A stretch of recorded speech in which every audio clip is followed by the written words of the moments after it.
Hello! Hi everyone! Welcome back to my YouTube channel. Today I'm going to transform the wheel of this mini hoverboard into a completely new scooter wheel.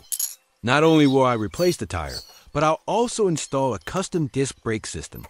For extra safety, can I pull it off? Let's find out together. First, I'm going to remove the wheel from this hoverboard so you can all see what's inside.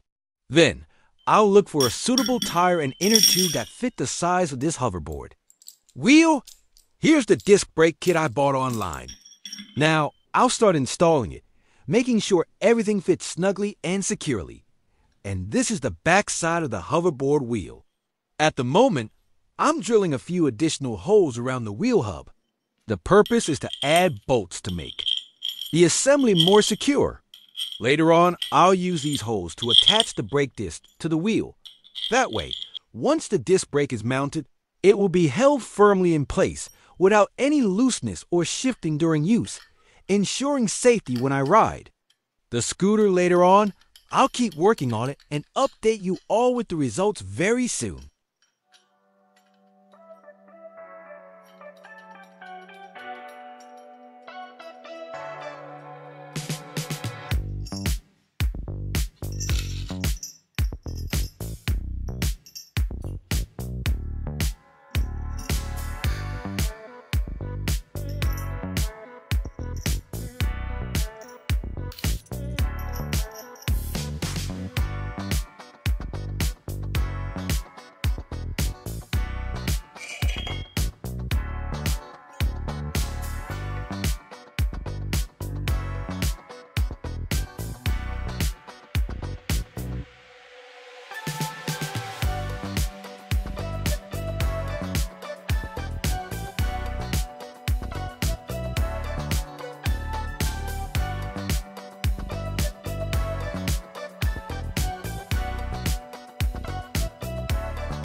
I know you told your friend you're not okay, and tell me what's wrong and why you never said you felt that way. And guess you're trying to stay strong and fake a smile until I look away.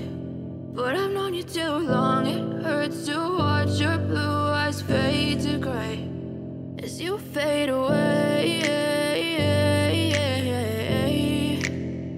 as you fade away. Yeah, I'm about to fade away, cause every time I wake up I feel like it's Monday. Something's going wrong with all the chemicals up in my brain. All of a sudden I don't look at anything the same way. Gotta build up of my thoughts sitting in an ashtray. I'm sorry that I'm so inconvenient, okay. Just let me be me and I'll stay out of your way. I can see the way you look at me, I'm such a disgrace. I never really asked to be brought into this